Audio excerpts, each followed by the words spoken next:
Chapter 12. The Search for the Wicked Witch.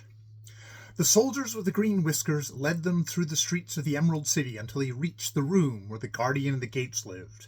This officer unlocked their spectacles to put them back in his great box, and then he politely opened the gate for our friends. "Which road leads to the Wicked Witch of the West?" asked Dorothy. "There is no road," answered the guardian of the gates. "No one ever wishes to go that way." "How then are we to find her?" inquired the girl. "That will be easy," replied the man, "for when she knows that you are in the country of the Winkies, she will find you and make you her slaves." "Perhaps not," said the Scarecrow, "for we mean to destroy her." "Oh, that is different," said the guardian of the gates. "No one has ever destroyed her before, so I naturally thought she would make slaves of you, as she has the rest. But take care, for she is wicked and fierce, and may not allow you to destroy her. Keep to the west, where the sun sets, and you cannot fail to find her." They thanked him and bade him goodbye, and turned towards the west, walking over fields of soft grass dotted here and there with daisies and buttercups. Dorothy still wore the pretty silk dress she had put on in the palace, but now, to her surprise, she found that it was no longer green, but pure white. The ribbon around Toto's neck had also lost its green color, and was white as Dorothy's dress. The Emerald City was soon left far behind. As they advanced, the ground became rougher and hillier, for there were no farms nor houses in this country of the West, and the ground was untilled. In the afternoon the sun shot hot in their faces, for there were no trees to offer them shade, so that before night Dorothy and Toto and the lion were tired and lay down upon the grass and fell asleep, with the woodman and the Scarecrow keeping watch. Now the Wicked Witch of the West had but one eye, yet that was as powerful as a telescope and could see everywhere. So, as she sat in the door of her castle, she happened to look around and saw Dorothy lying asleep with her friends all about her. They were a long distance off, but the Wicked Witch, was angry to find them in her country, so she blew upon a silver whistle that hung around her neck. At once there came a running to her from all directions, a pack of great wolves.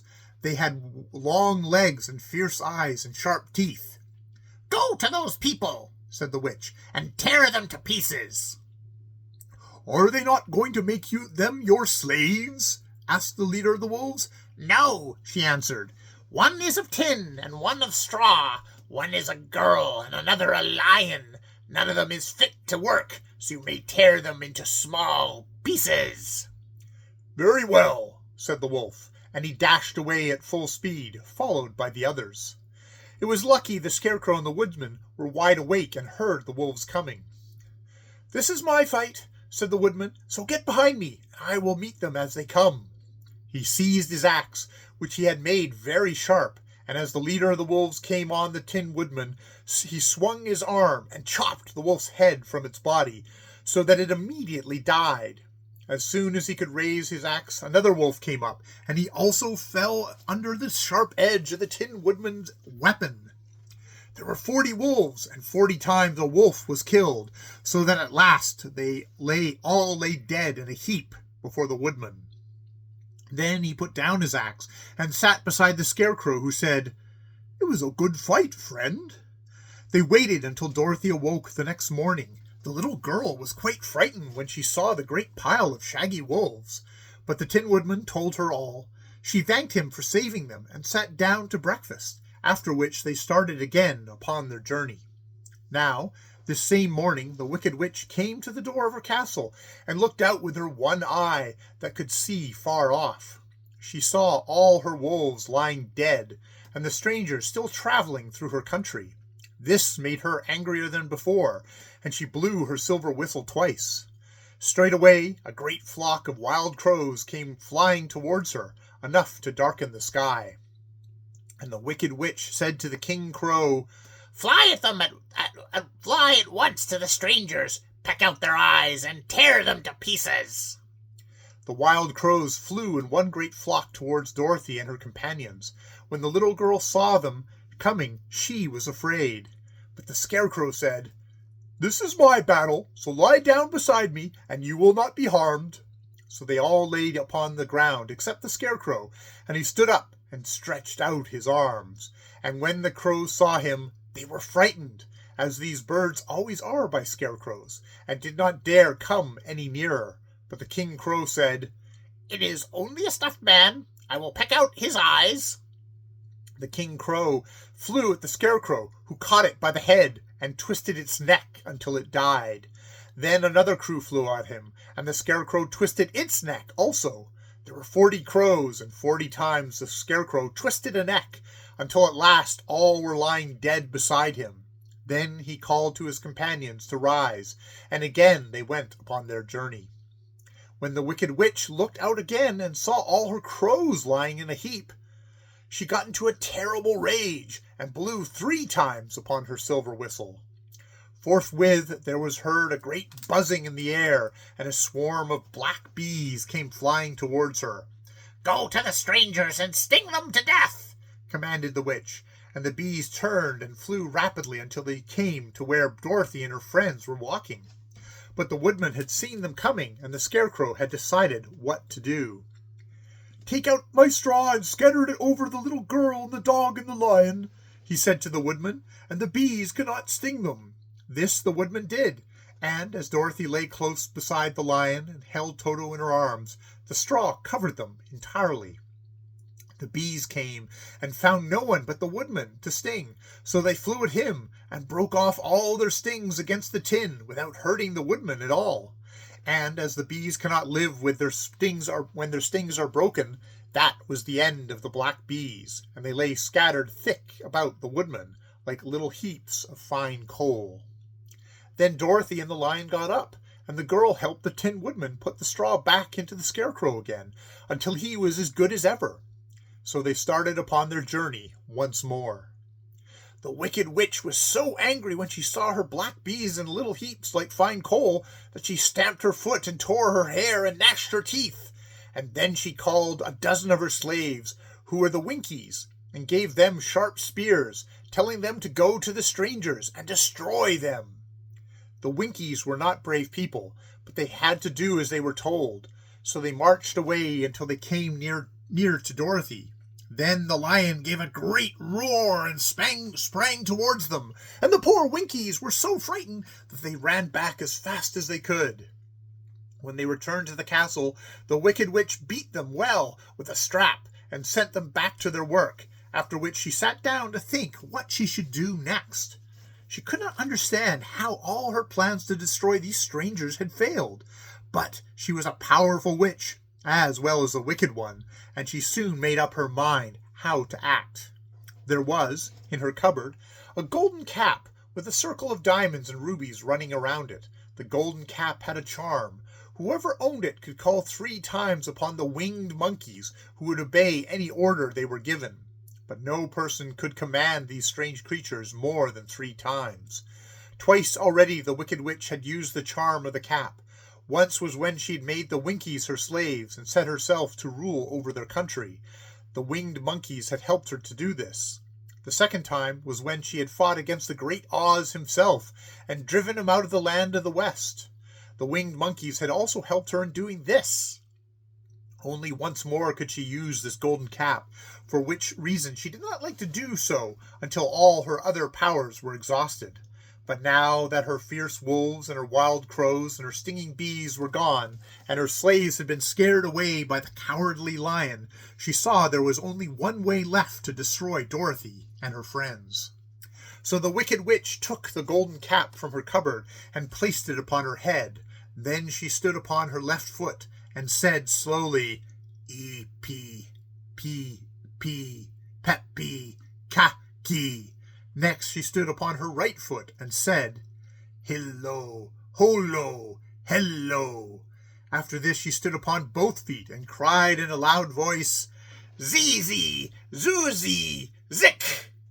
Now the charm began to work. The sky was darkened, and a low rumbling sound was heard in the air. There was a rushing of many wings, a great chattering and laughing, and the sun came out of the dark sky to show the Wicked Witch surrounded by a crowd of monkeys, each with a pair of immense and powerful wings on his shoulders. One, much bigger than the others, seemed to be their leader. He flew close to the witch and said, "You have called us for the third and last time. What do you command?" "Go to the strangers who are within my lands and destroy them all except the lion," said the wicked witch. "Bring that beast to me, for I have in mind to harness him like a horse and make him work." "Your commands shall be obeyed," said the leader. Then, with a great deal of chattering and noise, the winged monkeys flew away to the place where Dorothy and her friends were walking. Some of the monkeys seized the Tin Woodsman and carried him through the air until they were over a country thickly covered with sharp rocks. Here they dropped the poor woodman, who fell a great distance to the rocks, where he lay so battered and dented that he could neither move nor groan. Other of the monkeys caught the Scarecrow, and with their long fingers pulled out all the straw of his clothes and his head. They made his hat and boots clothes into a small bundle and threw it into the top of the branches of a tall tree. The remaining monkeys threw pieces of stout rope around the lion and wound many coils about his body and head and legs until he was unable to bite or scratch or struggle in any way. Then they lifted him up and flew away with him to the witch's castle, where he was placed in a small yard with a high iron fence around it, so that he could not escape. But Dorothy they did not harm at all. She stood, with Toto in her arms, watching the sad fate of her comrades, and thinking it would soon be her turn. The leader of the winged monkeys flew up to her, his long hairy arms stretched out and his ugly face grinning terribly. But he saw the mark of the good witch's kiss upon her forehead, and stopped short, motioning the others not to touch her. "We dare not harm this little girl," he said to them, "for she is protected by the power of good, and that is greater than the power of evil. All we can do is carry her to the castle of the wicked witch and leave her there." So carefully and gently they lifted Dorothy in their arms and carried her swiftly through the air until they came to the castle, where they set her down upon the front doorstep. Then the leader said to the witch, "We have obeyed you as far as we were able. The Tin Woodsman and the Scarecrow are destroyed, and the lion is tied up in your yard. The little girl we dare not harm, nor the dog she carries in her arms. Your power over our band is now ended, and you will never see us again." Then all the winged monkeys, with much laughing and chattering and noise, flew into the air and were soon out of sight. The wicked witch was both surprised and worried when she saw the mark on Dorothy's forehead, for she knew well that neither the winged monkeys nor she herself dare hurt the girl in any way. She looked down at Dorothy's feet, and seeing the silver shoes, began to tremble with fear, for she knew what a powerful charm belonged to them. At first the witch was tempted to run away from Dorothy, but she happened to look into the child's eyes and saw how simple the soul behind them was, and that the little girl did not know of the wonderful power the silver shoes gave her. So the wicked witch laughed to herself and thought, "I can still make her my slave, for she does not know how to use her power." Then she said to Dorothy, harshly and severely, "Come with me, and see that you mind everything I tell you, for if you do not, I will make an end of you, as I did the Tin Woodsman and the Scarecrow." Dorothy followed her through many of the beautiful rooms in her castle until they came to the kitchen, where the witch bade her clean the pots and kettles and sweep the floor and keep the fire fed with wood. Dorothy went to work meekly, with her mind made up to work as hard as she could, for she was glad the wicked witch had decided not to kill her. With Dorothy hard at work, the witch thought she would go into the courtyard and harness the cowardly lion like a horse. It would amuse her, she was sure, to make him draw her chariot whenever she wished to go to drive. But as she opened the gate, the lion gave a loud roar and bounded at her so fiercely that the witch was afraid and ran out and shut the gate again. "If I cannot harness you," said the witch to the lion, speaking through the bars of the gate, "I can starve you. You shall have nothing to eat until you do as I wish." So after that she took no food to the imprisoned lion, but every day she came to the gate at noon and asked, "Are you ready to be harnessed like a horse?" And the lion answered, "No, if you come in this yard I will bite you." The reason the lion did not have to do as the witch wished was that every night, while the woman was asleep, Dorothy carried him food from the cupboard. After eating, he would lie down on his bed of straw, and Dorothy would lie beside him and put her head on his soft, shaggy mane, while they talked of their troubles and tried to plan some way of escape. but they could find no way to get out of the castle, for it was constantly guarded by the yellow Winkies, who were the slaves of the Wicked Witch and too afraid of her not to do as she told them. The girl had to work hard during the day, and often the witch threatened to beat her with the same old umbrella she always carried in her hand. But, in truth, she did not dare strike Dorothy because of the mark upon her forehead. The child did not know this, and was full of fear for herself and Toto. Once the witch struck Toto a blow with her umbrella, and the brave little dog flew at her and bit her leg in return. The witch did not bleed where she was bitten, for she was so wicked that the blood in her had dried up many years before. Dorothy's life became very sad as she grew to understand that it would be harder than ever to get back to Kansas and Aunt Em again. Sometimes she would cry bitterly for hours, with Toto sitting at her feet and looking into her face, whining dismally to show how sorry he was for his little mistress. Toto did not really care whether he was in Kansas or the Land of Oz, so long as Dorothy was with him. But he knew the little girl was unhappy, and that made him unhappy too. Now the Wicked Witch had a great longing to have for her own the silver shoes which the girl always wore. Her bees and her crows and her wolves were lying in heaps and drying up, and she'd used up all the power of the golden cap. But if she could only get hold of the silver shoes, they would give her more power than all the other things she had lost. She watched Dorothy carefully to see if she might ever take off her shoes, thinking she might steal them. But the child was so proud of her pretty shoes that she never took them off, except at night when she took her bath. The witch was too much afraid of the dark to dare go into Dorothy's room at night to take the shoes, and her dread of water was greater than her fear of the dark, so she never came near when Dorothy was bathing. Indeed, the old witch never touched water, nor ever let water touch her in any way. But the wicked creature was very cunning, and she finally thought of a trick that would give her what she wanted.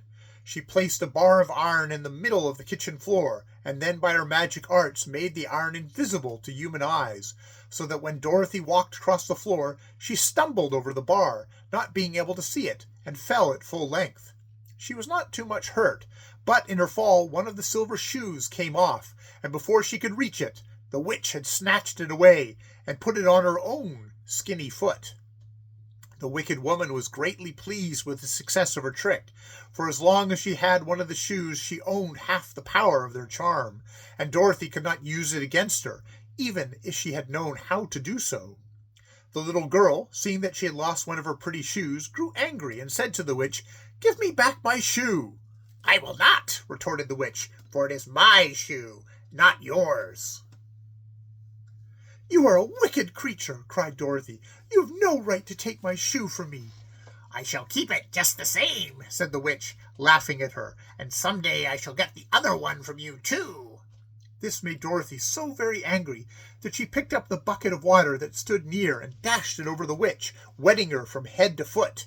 Instantly the wicked woman gave a loud cry of fear, and then, as Dorothy looked at her in wonder, the witch began to shrink and fall away. "See what you have done!" she screamed. "In a minute I shall melt away!" "I am very sorry indeed," said Dorothy, who was truly frightened to see the witch actually melting away like brown sugar before her very eyes. "Didn't you know what water would be the end of me?" asked the witch in a wailing, despairing voice. "Of course not," answered Dorothy. "How should I?" "Well, in a few minutes I shall be all melted, and you will have the castle to yourself. I have been wicked in my day, but I never thought a little girl like you would ever be able to melt me and end my wicked deeds. Look out! Here I go!" With these words, the witch fell down in a brown, melted, shapeless mass, and began to spread over the clean boards of the kitchen floor. Seeing that she had really melted away to nothing, Dorothy drew another bucket of water and threw it over the mess. She then swept it all out the door. After picking out the silver shoe, which was all that was left of the old woman, she cleaned and dried it with a cloth, and put it on her foot again. Then, being at last free to do as she chose, she ran out to the courtyard to tell the lion that the Wicked Witch of the West had come to an end, and that they were no longer prisoners in a strange land. End of Chapter 12.